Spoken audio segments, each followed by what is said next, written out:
Welcome back to the SOS podcast, where we talk openly and honestly about harm reduction, compassion, and what really matters to show up, why it really matters to show up for people who use drugs. I'm Carrie Ann, and we're here on SOS today with my guest. I'm flying solo without Nicole this week, but she'll be back soon. I'm really grateful to be joined by someone whose work I deeply respect. Tara Grace, host of the Burn the Stigma podcast and Facebook community. Tara has been using her platform to challenge the shame and harmful narratives that still dominate the treatment and recovery world. Tara, welcome to SOS. Thank you for having me. I love it here. It's so cozy. Yeah, right? Not too shabby. Yeah. Yeah, I'm excited to be here and, get down to the nitty-gritty. Yes, absolutely. I think that is, a good place to start is because for a lot of people, treatment is seen as only the right path. But we know the system can sometimes cause harm, more the harm than healing. What have you seen or experienced that has made you start speaking out? So I basically lost my 20s to the treatment industry. It was one of those things, I always say I was fortunate to have been around when we had real heroin and we had OCs, and that's how I started my senior year of high school. And I had a few years where I was just ripping and running and partying, but then once my family found out, then it was like, all right, treatment, treatment, treatment, treatment, treatment. And it was just a revolving door of being in and out. And whether it was the first time I went to treatment or the 20th time I went to treatment, I left with the same exact aftercare plan, right?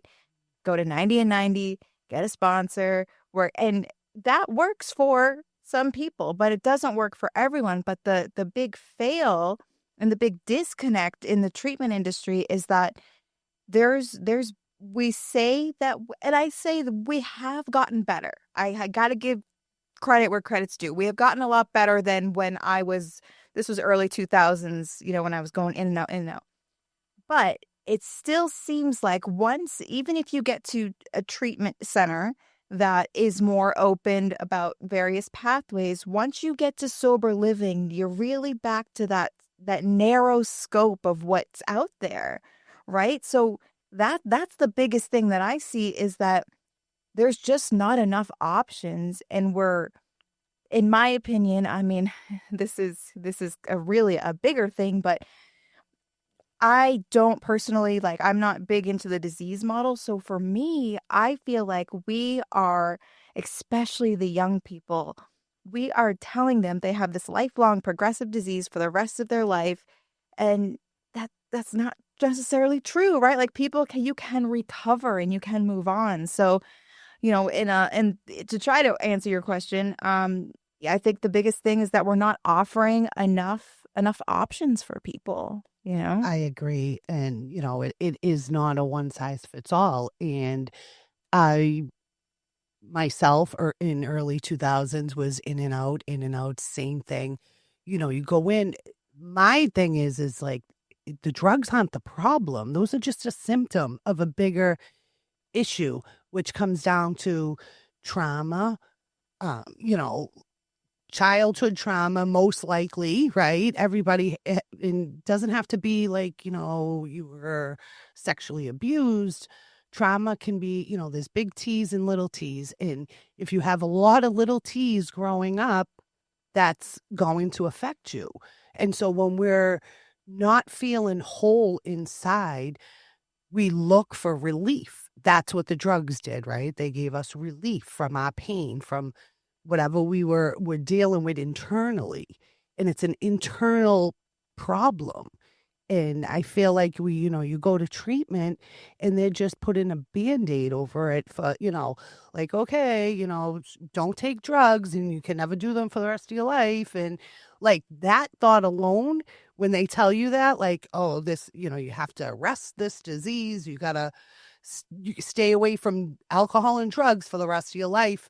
As a young person, you're like, shit. So your first thought is like, subconsciously, your thought is like, oh my God, I'll never be able to to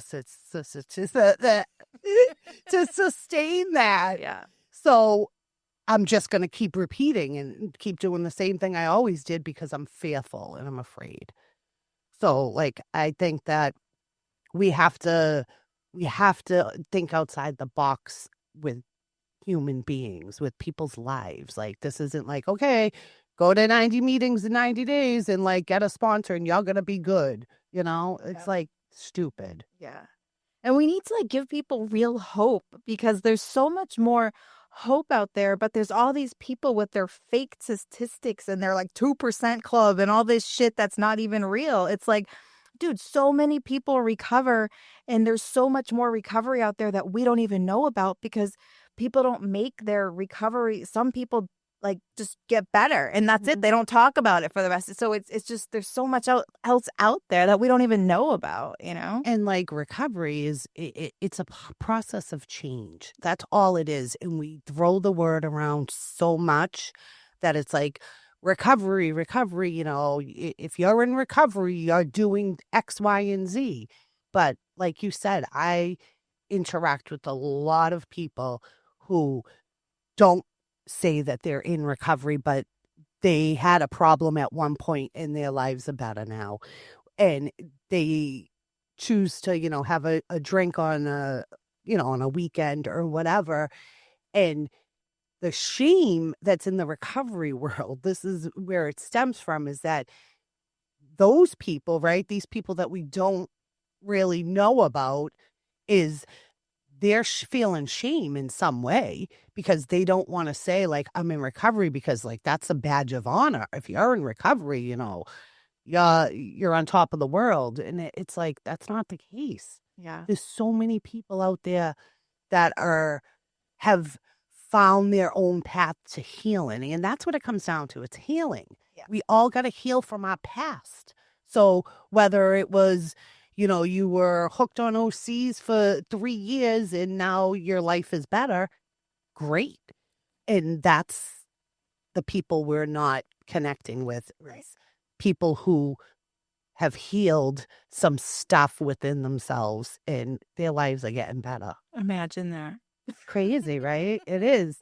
And I've been, you know, I've worked in this field for over 20 years and I've seen it all and I've heard it all. And I used to work as a counselor in a treatment program for men. And, you know, men are a lot easier to deal with, I feel like, anyway. But, you know, like having those one-on-one conversations with them week after week, so many of them. And at that point, I bought into what recovery looked like. And so didn't my treatment program that I worked in. Like, it was like, no, you got to go to 90 meetings in 90 days. You got to get a sponsor. You got to get one-on-one therapy. You got to get a job. And like all this responsibility is thrown on them, right? Early on. And they're like, shit, like I just put the drugs down. Like, you're overwhelming me with all the things I need to do now to clean up my mess. And it's like, no, like, let's just start with day one. Like, all right, how you doing today? Like, let's connect. Let's just feel a connection. That's where it's supposed to start. Yeah. And it turns into a dictation almost. Like we're dictating what people need to do in order to live in recovery. Yeah. It's wild. Yeah. Wild to me. Well, so you take someone who already feels broken and then you add shame and rejection to the mix. That's not treatment. That's cruelty dressed up as care. Like, let's be honest. Yeah. Yeah. And then you feel like when you're talking about recovery and these certain expectations, like I don't go by the word recovery anymore. I don't, because of those expectations that come with the word. I feel like I don't fit that vibe, you know, and that's where harm reduction gave me a home because I was like, it doesn't matter what I am, you know, I can just be me and I'm accepted versus recovery. You use that word and it's like, well, automatically people assume XYZ about you because you use that word. It's like, well, actually, no, not me, honey. Like, I'm not, I'm not 100% absent. I'm not. And so yeah, it's definitely, and then all the shame that comes with, I'm not this, I'm not that. Oh, yeah, totally. Yeah, like I said, like it's literally like you have to wear a badge of honor. I'm in recovery and I've been clean, which I hate that word. Yeah. I've been clean for 15 years, so like I know best. And that's my next problem, right? Is that um we are wearing this badge of honor saying like we're in recovery, we go to 12-step groups, we do, we have the sponsor, we sponsor people. All that is an ego boost for already broken people who now need to feel good about themselves. So they like boast themselves up and then they need to tell other people how to live. It's all control, a whole lot of things. And I was that person. Same. I was that person who like felt good to say like, I'm in recovery. I sponsor people. I do this. I do that.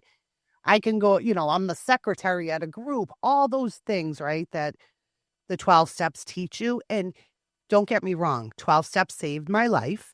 It was how I got into recovery, and my recovery looks different than it did back then.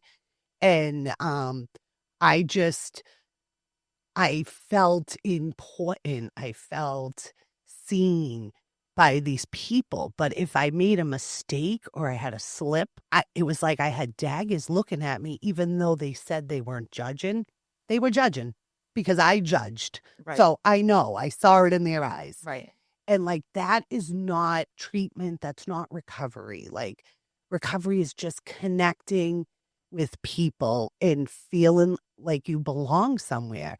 And when you're told that you take a certain medication that you're not in recovery because you're on that medication, like you are already damaging somebody who already feels damaged even more.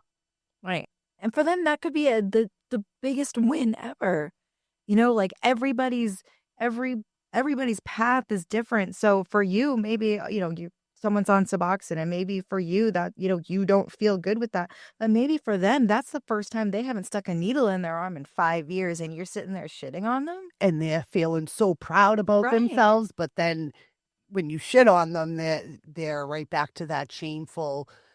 Yeah, I what's don't the want, point? and The I don't want to ethics. share with Yeah. anybody what's going on with me because I'm afraid of the judgment and the Mhm. shame.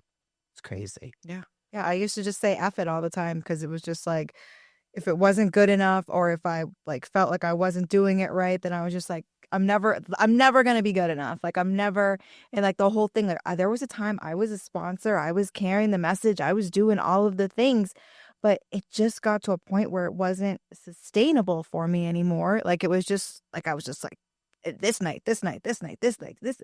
And I was never working on myself ever. I was always helping other people. They say, get outside of yourself, get outside of yourself. Great. I kept getting outside of myself. But then when I put my head down on my pillow at night, all my issues, all my problems, well, then you're supposed to give it to God. Okay, I'm giving it to God. Then if you wake up the next day, it's the same thing. And I'm never healing Tara. Tara's never getting any help because it's all that cycle. Exactly. And like that needs to be the first step in the treatment world is like helping people learn coping skills and different modalities to healing, right? And it has to be a broad arena. It can't just be like, this is the only way. This is the way, or you're going to die. Right. And like, just going back to treatment for a minute is like, in treatment, they reward the good clients and they punish the bad ones. Like we're reinforcing that same shame cycle people are trying to escape. Right. Right. It's crazy. Yeah. And then it does become you almost learn what to do to graduate the program versus actually working on yourself, right? You're like, okay, well, I don't want to come back again. So this time I'm really going to try to do what I need to do. But instead of really working on anything, you're just working the program to get out the door sometimes, Yeah.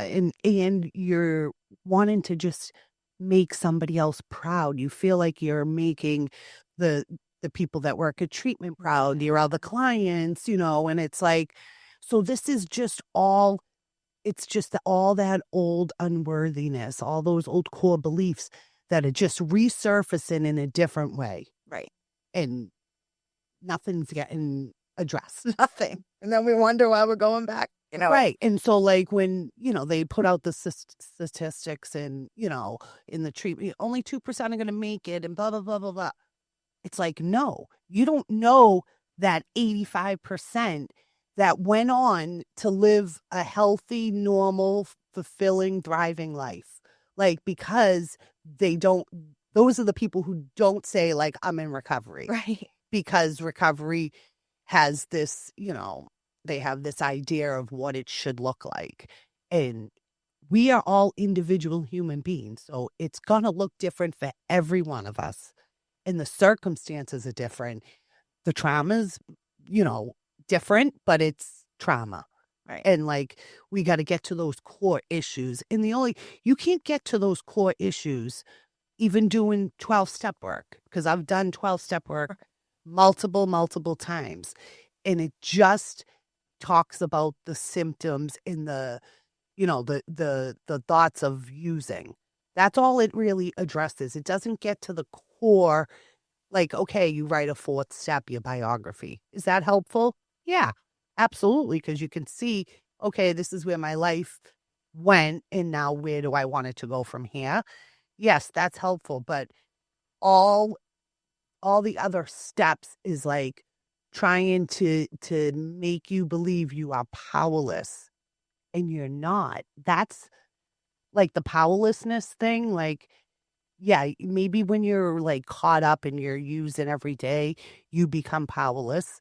But when you're done with treatment and you're like starting to live again, you're not powerless.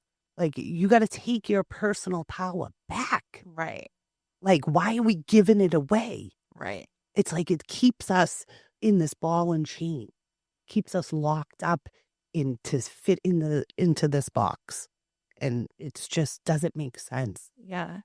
And talking about trauma, like people with the big T trauma, you're supposed to surrender your will.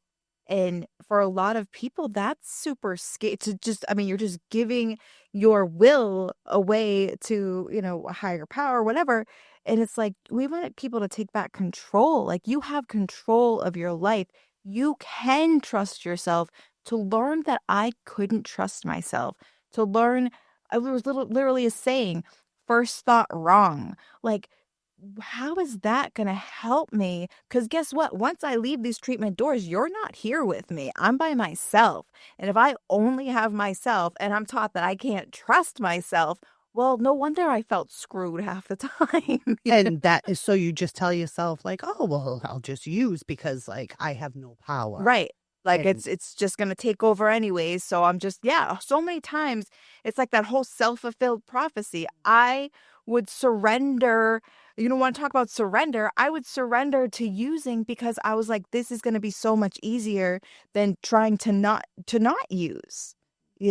Call it an excuse, call it a decision. Maybe for sure. I guess it was. I made a decision. I made a choice to use, but it's because years of treatment gave me zero coping skills. and confidence in Right. yourself. Yes, totally. So like you didn't trust yourself, so you just gave up.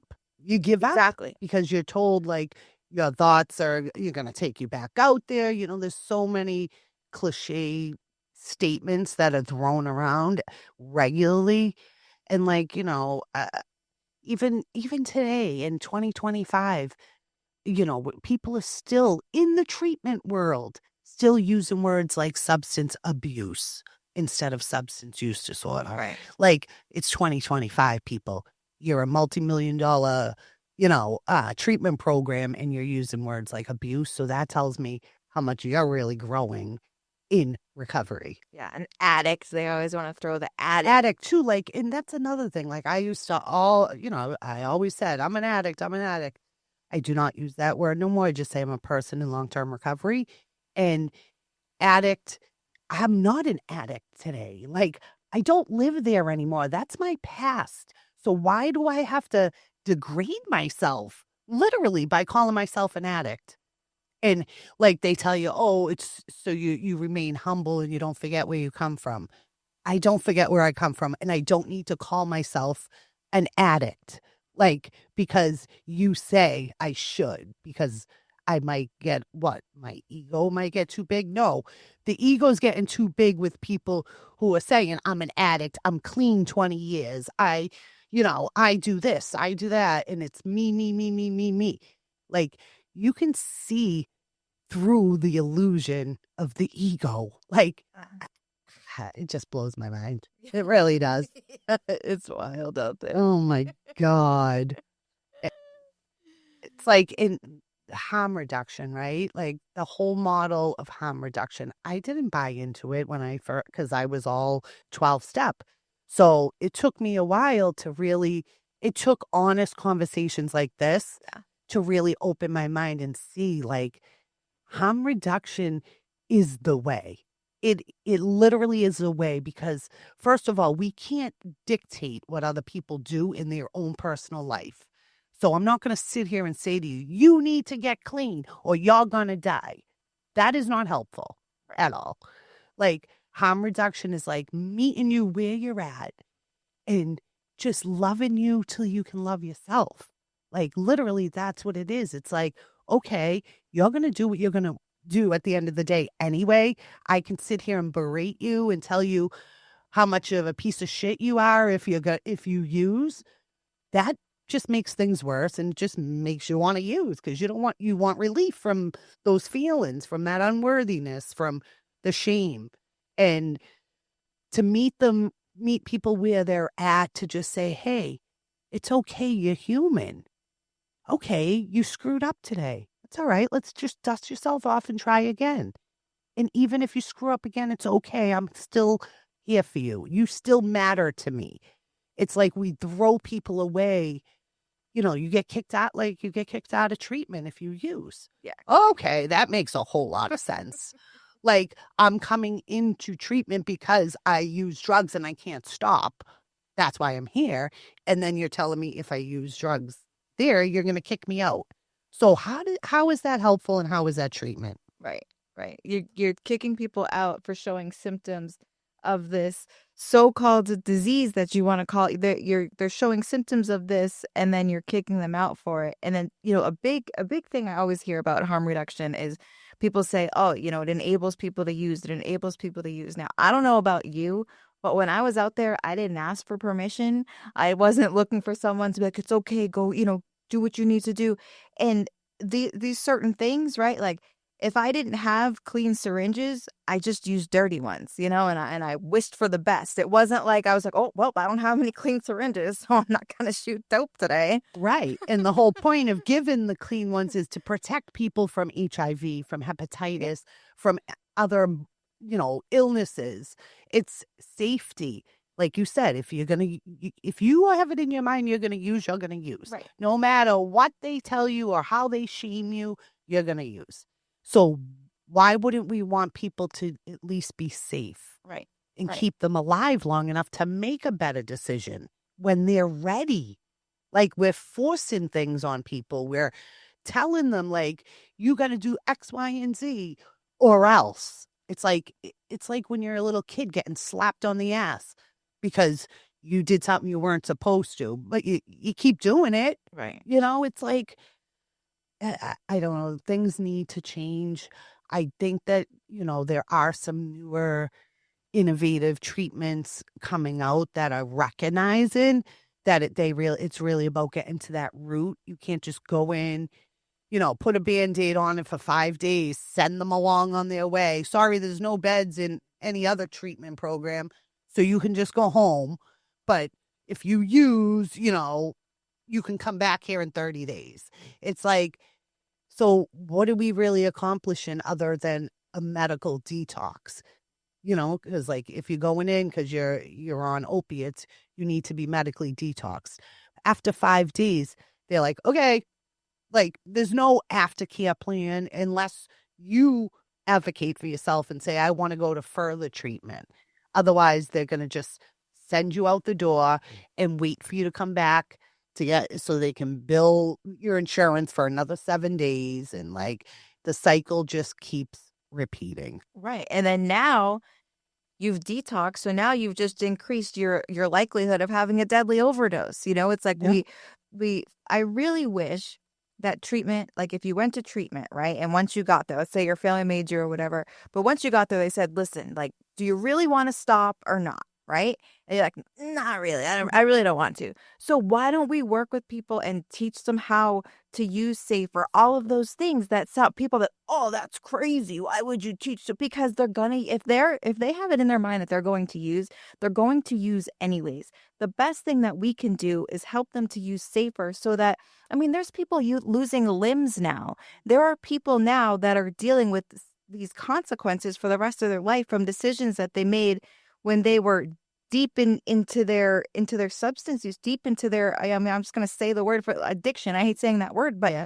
they're deep in the shit, and then there's no other options for them at that time. It's like we need to teach people and give them the information. And people will say, well, when you're, I think a big part of it too is that people will say that when you're in active use, you don't care.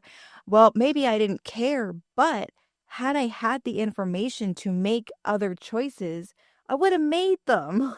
You know what I'm saying? I didn't want to be gross and nasty. If I had the opportunity to use safer, I would have used safer. Right. And just like you said, like they're not going to tell you that in treatment, which is crazy to me too, because I would have, I cared enough about myself. Yes. When I was in active use, you know, brushing my teeth wasn't as important as eating wasn't as important, those things. But if someone said to me, hey, if you are going to use, make sure you have naloxone with you, make sure, you call someone or just text me and let me know you're okay. I would have done those things. If someone showed that they cared enough to give me that information, I would have been like, wow, they don't think I'm a piece of shit. Right, Like they actually care, so maybe I should care. right. Like that that is like it's like so simple, yet nobody's thought to do it this way. Right. You Right. know? Yeah, totally. And people will say like, "Oh, you have to be, all the drugs have to be out of your system before you do any work on yourself." But it's like, what if we started working with people who wanted to? You can't force Mhm. people to, but there are people who do want to start counseling even while they're still using. And then they start building these skills and start feeling better about themselves. And now they feel like, "Hey, maybe I have a chance." Or, now they start working towards getting, housing or whatever. Yeah, they're still using, but now it's like now they feel like they have something worth losing. When I felt like I had nothing, when I literally was living out of a duffel bag, there wasn't much to lose when I went back out, right? To now, today, if I was to go back out, it would be completely, I'd be losing a whole, I mean, yeah, so a lot of it is materialistic, but it's also the whole life that I built that I never thought I was going to have. It's just it's different situations that you don't we don't give people a chance to build anything up because like, oh, they're using, so they're gonna screw everything up anyways. And like if you use, you're literally kicked to the curb. Yes. Like, okay, that's treatment. All righty then. It's like, no, let's love people till they can love themselves. That's the bottom line is it's just compassion, connection, and care. That's all people need to start somewhere, Right. to plant Start. that seed. And then that seed grows by small little positive changes, just using a clean syringe or brushing your teeth. Like you start to feel good that you actually did those things that Mhm. you weren't doing. And then you start to maybe use less or substitute one for another and like try it any which way you think it's going to work. And I know I've tried it every way. I didn't want to stop using. I really didn't when I was using. I had no desire to stop. I stopped because DCF took my daughter from me. And so now it wasn't about me anymore. Right. I had another human that depended on me and I didn't want to put her through that because I went through it as a kid. And then getting out, I was dictated to by DCF. You have to go to long-term treatment. You have to take drug screens. You have to do all these things, right? And I said, no, I don't want to go to treatment. I have my own apartment. Like, why am I going to go sit in treatment for 6 months? I'll do outpatient. And I thank God I had a lawyer because like they were like, oh, no, no, no. But I was able to stay home and I did my outpatient and I took my drug screens and I walked to meetings and I did all the things so that I could get her back. And, eventually when I did get her back, like I slipped up multiple times, but I had to keep it a secret because nobody could know because then I'd have more consequences. Now they want to take my parental rights away, like, because I used a substance that, like, I supposedly have this illness, and you're telling me if my illness flares up, you're going to punish me. You're going to punish me for using substances because I have trauma that hasn't been healed, because I have old core beliefs that tell me I'm unworthy and not good enough. And you're going to just keep slapping me on the wrist. It just goes to show you the stigma, like everyone acts like it's not there, like, but it is, like, just the way that with, DCF and all that, the way that we treat parents right there is just riddled in stigma and like everything, it's Yes. just, it's insane. I know, and that's why it's so important for like platforms that you have like that are like shining light on that, and you do it in such a respectful, mindful way. You're not putting down treatment or putting down the recovery world. You're just showing that there are other ways to be going about this. And we wonder why so many people struggle to like get their lives back, because look how we're treating them. We are literally treating them like they are scum of the earth. And that's how I felt, like scum of the earth. But now you're reinforcing it now. And now why would I ever want to come out of it? Because you're just going to shame me and you're just going to tell me it's not good enough. And that's what's happening. Right. Literally what's happening. Right. Yeah. I think at the end of the day, everything goes back to stigma. Like all of our big, big, big issues go back to the stigma of how we look at these things. Because I too, when I first learned about harm, I was like, that shit is crazy. What do you mean?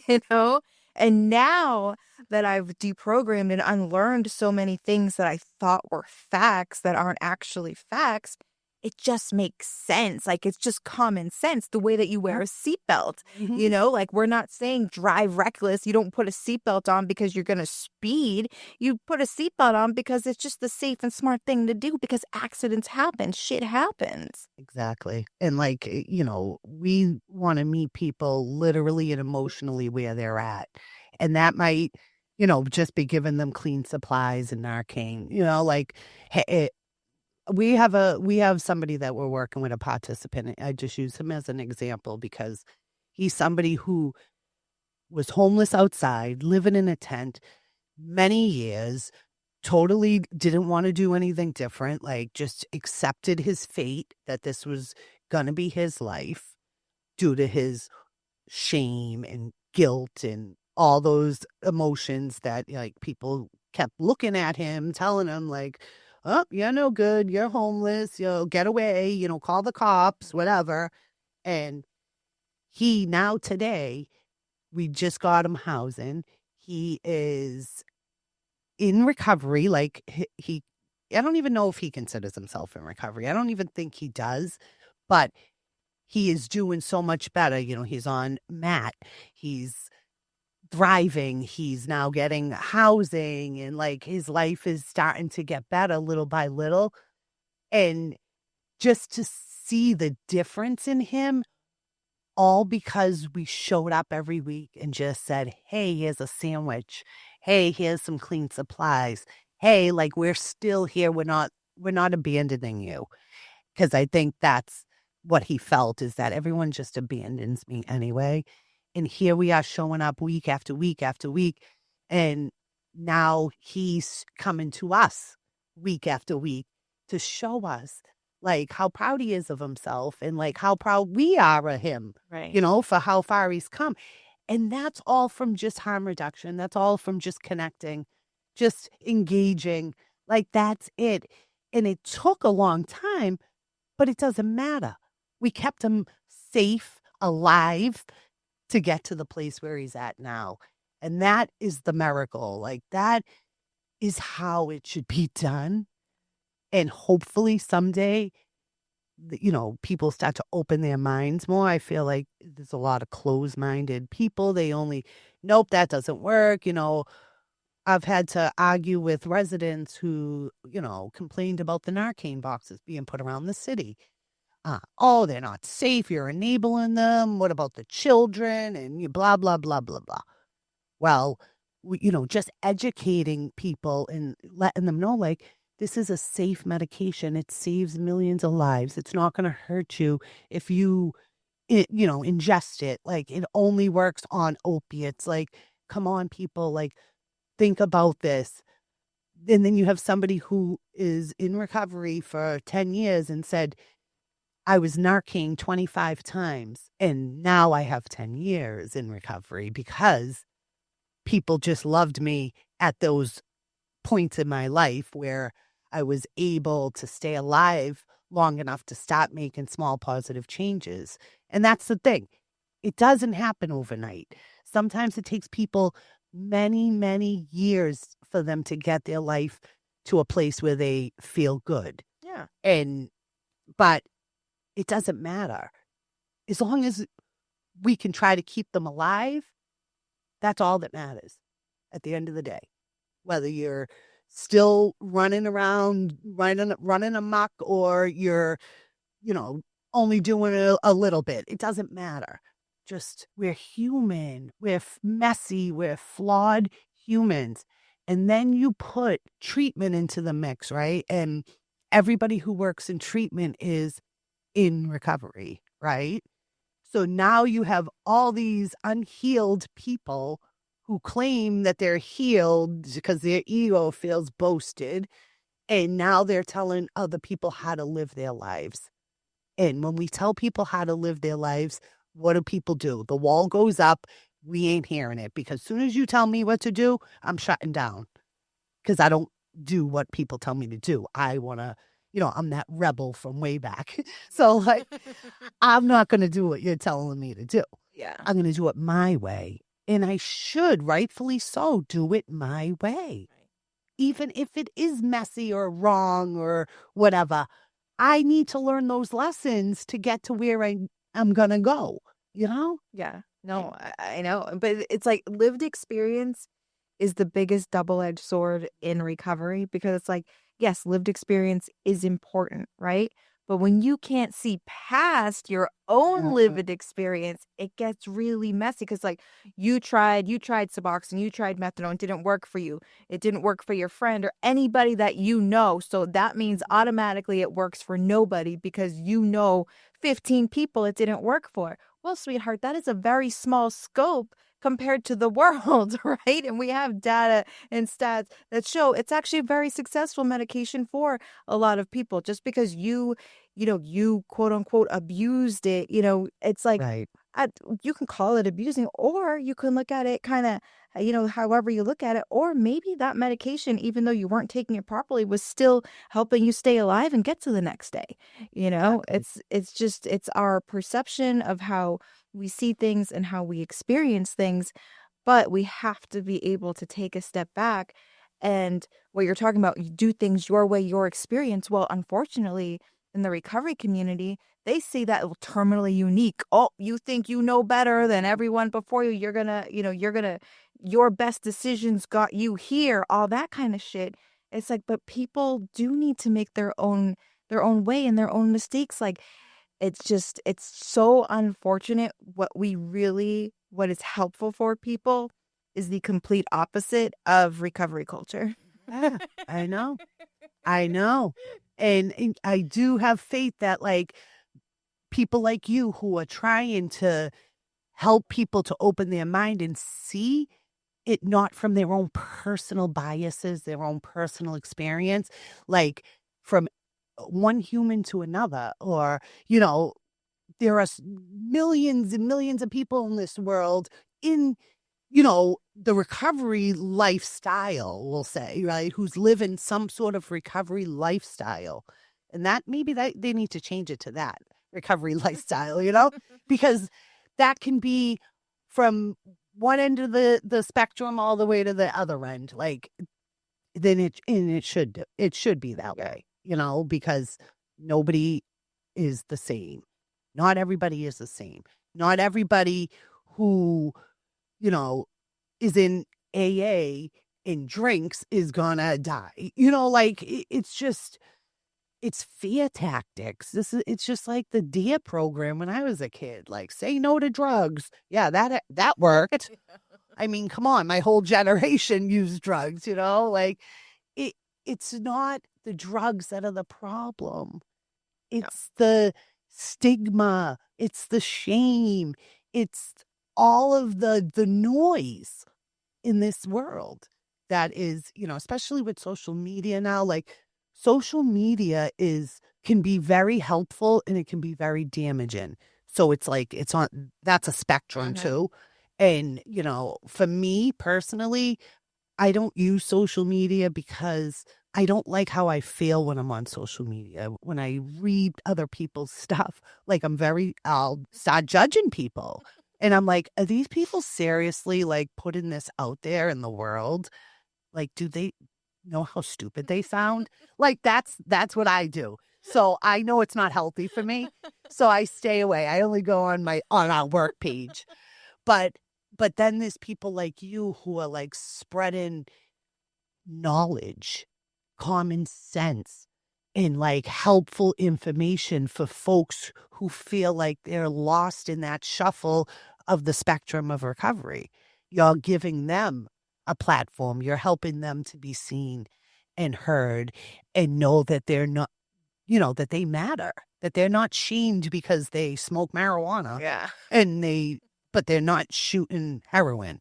So, it just doesn't make sense to me because there's so much judgment and there's so much shame that like people feel isolated. They feel alone. So like you're giving them now a platform and rightfully so, because there are so many people out there that need that because they hide because of what's displayed from the recovery and treatment worlds, you know? It's crazy too because you don't know how many messages I get from people who work in treatment, or maybe you would understand. Mm-hmm. There's so many people who work in treatment who go in. There's some scumbags for sure, but there are some really good people who go into treatment and they want to be the change, and then they get there and then they realize that it's like you either kind of got to conform or get out, you know? And it's there's so much in between. It's like we have these two worlds. It's either abstinence or chaotic use Mm-hmm. on one end of the spectrum to the other.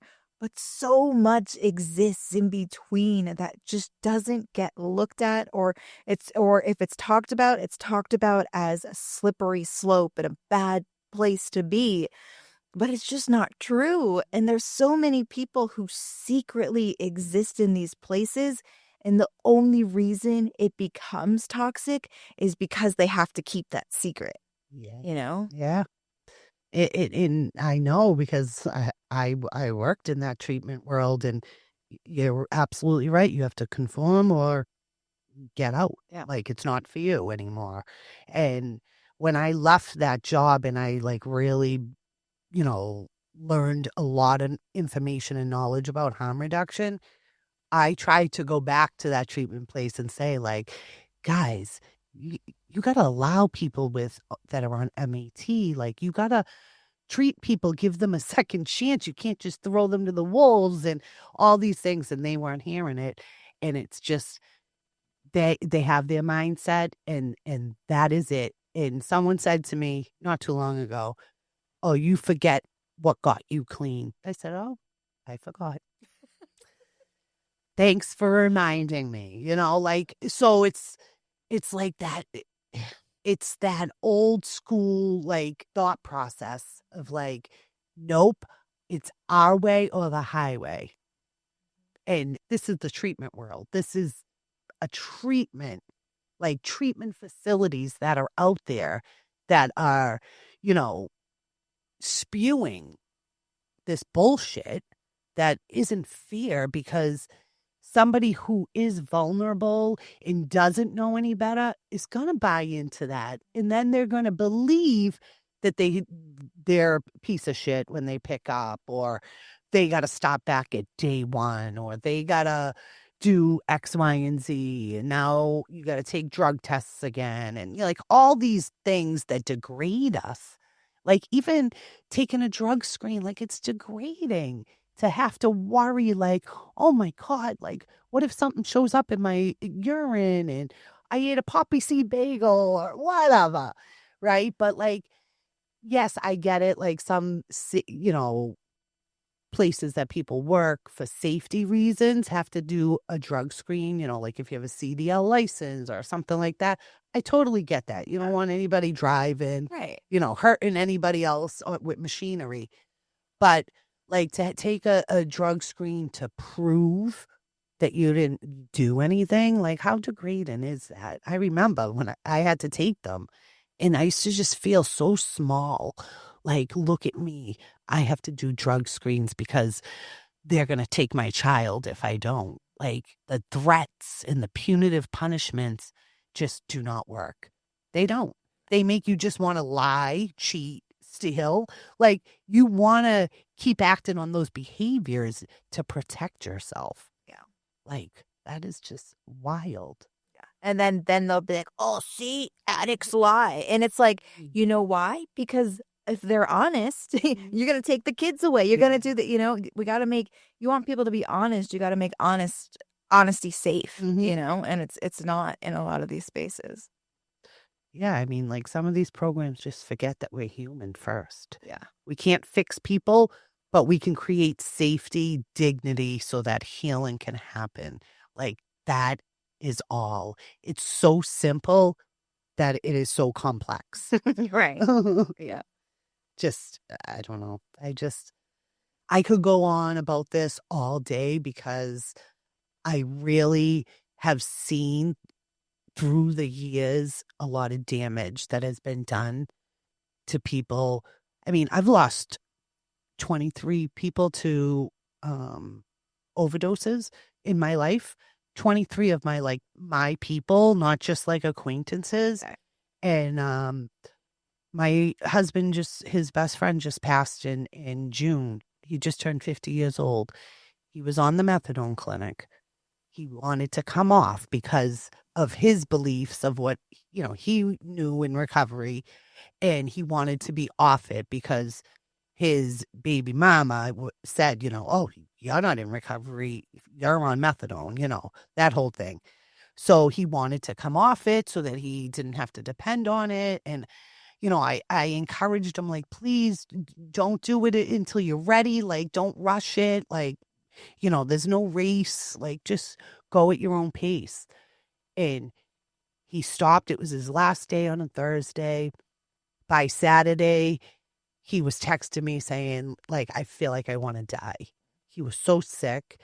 Plus, his mind was playing tricks on him, like all of that. And he didn't tell me that he was going to use something because he knows I wouldn't judge him, but he was shameful, his own shame. Yeah.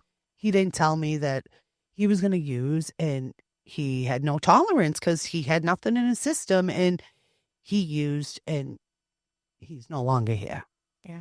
And it was like, I just kept asking myself, like, why didn't you just tell me? Like, I would have sat with you. I would have been there. I would have watched you. I don't care if you wanted to use, you're going to use, but I would want to keep you safe. And, and unfortunately, like, none of us are that powerful. If somebody's going to do it, they're going to do it. And if they die, like, we don't have control over that. We don't save anybody's life. Like when I say, like, oh, we want to save people's lives by giving them naloxone or whatever, like nobody can save anybody. Right. It's a personal journey for each and every one of us. So, like, I can talk till I'm blue in the face, giving you all this great advice, telling you, you know, you got to do this, you got to do that. It doesn't work. Right. Doesn't work. And it just exhausts the people who are trying to help. Like, we think we're helping, but sometimes we're hurting more than we're helping.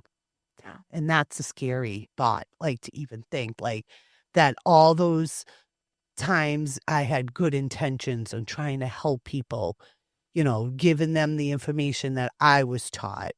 And like now, like you said, unlearning all that stuff is like, wow, like it's eye opening. It It is. really is. It is.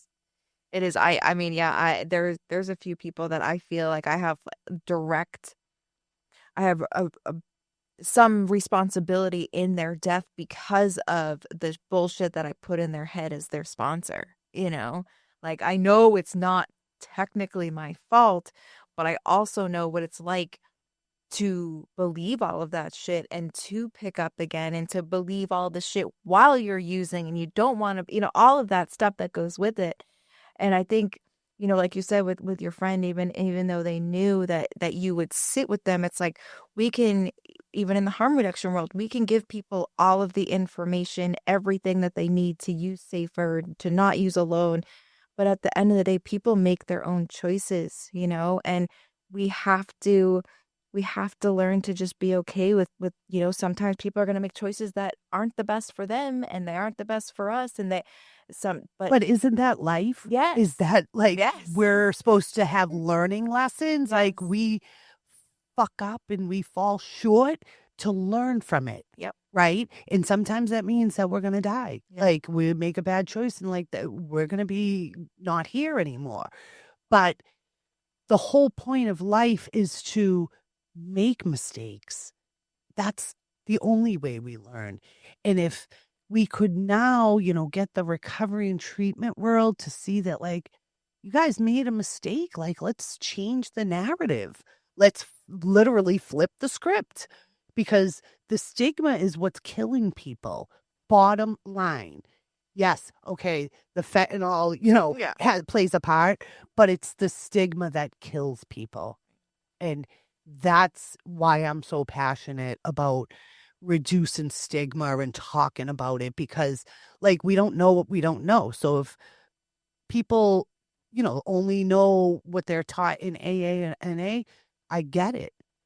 But you have to have an open mind to start to now listen to other people's points of view because they have no idea that, like you said, it's a very small community, 12-step community, and that is not all of recovery. Right. It's a small, tiny portion of it.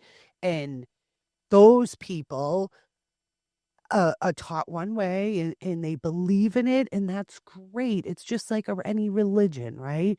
It's like you're Christian, you're Muslim, you're, Catholic, whatever, and you all believe a little differently than the other person, but you hopefully respect what other people's beliefs are, and maybe you're open to ask questions to get a little bit more knowledge or information. And people don't change until they've been affected personally by it. So like if you're not affected personally by substance use disorder, your thought process is like, who cares about them addicts, and Right. I don't have to deal with them and they suck and whatever. And until you experience it personally is when you open your mind, when you start to ask questions, when you start to think outside the box. So we're never going to change the majority of people's mindsets. However, those people that do believe in what we're saying, but don't have anywhere to go with that, that's hopefully what we're trying to do is to let those people know that like we get it and we see you and we feel you and you matter and your recovery is your recovery. And if you don't want to say you're in recovery, you don't have to say that either. I don't care what you say, as long as you're healing some of your old wounds and you're getting better and you're thriving in life. We should all want that for everybody. Yeah.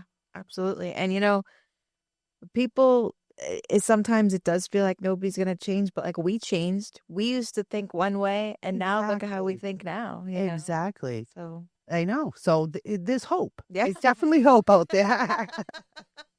There sure is. And like that's the real care is right there. It's just like letting people know that we get it. We Yep. get it. Yep. And you're not alone. Not alone at all. Not alone. That's the biggest thing. But you've been so vocal about changing the narrative, especially through your Burn the Stigma podcast. What kind of reactions have you gotten from the treatment world or from people in recovery based off of your platforms? It's been pretty mixed. I obviously have like I was saying, I get messages from people who work in treatment often, because there are people who want to make a change but aren't able to because of the rules. Then I have people that tell me my message is going to kill people. I have people that tell me pretty much on a weekly basis that I'm killing people, and that, my own ego and all this all the things. And it's like, you know, I I have, as frustrating, some of them I don't have that much compassion for, but some of them I do, because they really believe that. They truly believe that I am giving incorrect information and that I am going to kill people, and that telling people that they have everything inside of themselves that they need is deadly, and telling people that they can rely on themselves and learn to trust themselves, they think that's a deadly message. So it's like a battle of the belief systems, because they're not doing it because they're shitheads. Right. They're doing it because they really believe that. And what do you do with that? Because it's like they really, really, really believe in X, Y, and Z. They believe about, all of the things that people believe when they believe in the disease model. And it's honestly, I just feel bad. I feel bad because I know what it's like to be trapped in that mindset. Right. Um, but it also, I feel like sometimes we're at this kind of battleground. We're at like a standstill, because people who really believe in person-centered recovery, and people who really believe in, data and science and harm reduction are, I don't want to split us up, but are on one side. And then the other side are people who think that nobody can moderate, nobody can reduce their use. All of that stuff is bullshit and deadly. Well, I mean, what do you do with that? I mean, you just try to continue to say the truth. And sometimes people will, I have had one person who was in the rooms, who was in the rooms, and she used to follow me, unfollow me, follow me, unfollow me. And then she left the program. She went through a whole lot of the mental stuff that happens when you leave the program. And now she does harm reduction in her community, like, so I have seen it, like, the whole thing evolve from one person. Um, but at the end of the day, it's just, I always tell people, like, don't take my word for it. Go do your own research. The research is there. Like, go and look it up, Don't take my word for it. But yeah, there's been mixed reviews, but for the most part, I mean, I get people who tell me, like, thank you all the time. Um, and it's just about, like, again, I'm just saying things that are out there that you can look up yourself. So, Well, you're sharing your truth, and yeah, that doesn't have anything to do with ego. I don't believe. When you're sharing your truth and the truth, like it's not just your truth; right. it's like proven, It's like like you science. science, yes, that like this is what recovery should look like. This is what treatment should look like, but it doesn't. And treatment it's a moneymaker. Right. So, yeah, we want you to come in 12 times, but we're going to kick you out every time you use. And we want you to come back and keep coming back because we can keep billing your insurance. And, like, it's like a revolving door. And then it's like, oh, well, it's because people don't listen to what we tell them. Yeah, well, that isn't real life. Right. Like, we shouldn't be telling any adult how to live their life. Like, let them figure it out. That's what they're on this planet to do. Right. So stop dictating, stop pointing fingers, stop shaming, stop the friggin' stigma. Yeah. Bottom line. Yeah, Absolutely. crazy. Yeah. Well, with all of that. I'm so grateful for this conversation, though. I think what I'm taking away from this most is that help isn't always harmless, and we have to be willing to look at the systems that we uphold. Bottom line. Yeah. And it sucks because the treatment world, it's a business, At the end of the day, yes, it's a business. it's a business. So, you can do recovery without ever stepping foot into a treatment center. You could do this. There's a million ways to recover. And yeah, a lot of times these places like, the treatment industry, there are places that have really good intentions. There are places that have some great staff who are just kind of, their hands are tied by the place that they work. But yeah, we do need to look at these systems and maybe just not use them, you know? Right. And, even with like detox is one thing because Right. people have to medically detox. Yes. But now you can detox right from the comfort of your home. They can mail you the prescriptions, give you the comfort meds, send a coach over to, check in with you and see what you want to do, like what you think will be helpful, what like we the whole powerless thing, like you're powerless, so you got to do what I say and that's it.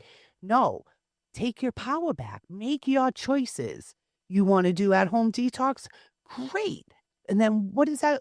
What small change you going to make after you do that? And like just encourage and be cheerleaders for people to make their own choices for their own life. At the end of the day, all these people that are judging or shaming them, they're not laying in bed with them at night, And they don't know what their thoughts are like. They don't know what the wheels are turning and how you're hurting them, but with the words you're saying. Words have power. Oh, they do. They have power, man, and it's a real deal. Even, I talked about this a few weeks ago. Like, I was in recovery for like 15 years. I had the doctor called me to tell me like I had to get to the emergency room ASAP, that I had this blood infection when they did a blood culture on me. Had me freaked out. I was like, what? Ran to the hospital. I'm like, they told me to come here, my blood culture, blah, blah, blah. And the doctor came in and he said to me, when was the last time you used an IV? And I said, oh, it's been like 15 years. He goes, yeah, well, addicts lie. Now, let me tell you, I am a person that would have took this all the way to the Supreme Court. Like I would have, but something happened. I turned inward. The shame took over my whole body, my thought process, everything. I literally shrunk down so small that like I didn't even exist. That's how powerful those words were to me. It shamed me so much that like I just internally couldn't even stand up for myself. And I told myself after that, I will never, ever allow that to happen to me again, to feel stigmatized and shamed like that. Cause like I'm releasing my shame. Yeah. I know what I've done. I've made amends with myself. Like I'm not hiding it with that shame anymore. And that doctor really, he taught me a big lesson though. I will never allow someone to treat me or make me feel that way, nor will I watch anybody else shame somebody else and put them in that position, because that was eye-opening for me. And that's how stigma is in this world today, like literally like that. And then people they feel so shamed that they go home and use by themselves and die. Yeah. So like it's wild to me. But I'm so grateful for this conversation. I think I think that for you coming here today and for the work you're doing with Burn the Stigma and bringing truth to the front lines of recovery, that's how we're going to start to make some changes, because we're going to keep having these conversations. We're going to keep speaking our truth.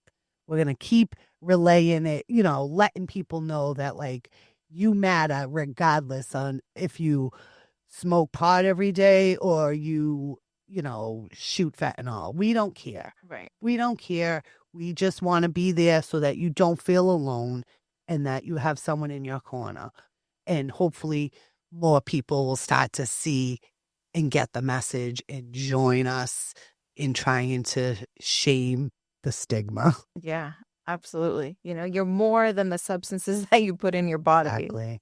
We are light beings. We're spiritual beings having human experience. And the whole purpose of the human experience is to make mistakes, to fall down, to dust yourself off, to figure things out for your own life. Don't let other people tell you how to live your life. Absolutely. Yeah. Well, thank you for having me. I really enjoyed being here with you. Thank you. I enjoyed having you here too. And we'll have to do this again because we could go on and on Yeah. about this stuff. For sure. Oh, but thank you, Tara, for joining us. And to our listeners, if today's episode resonated, please share it, start a conversation, ask the hard questions about what real support looks like. Because the more we speak up, the closer we get to a world where care doesn't come with conditions. Until next time, stay safe, stay connected, and take care of each other.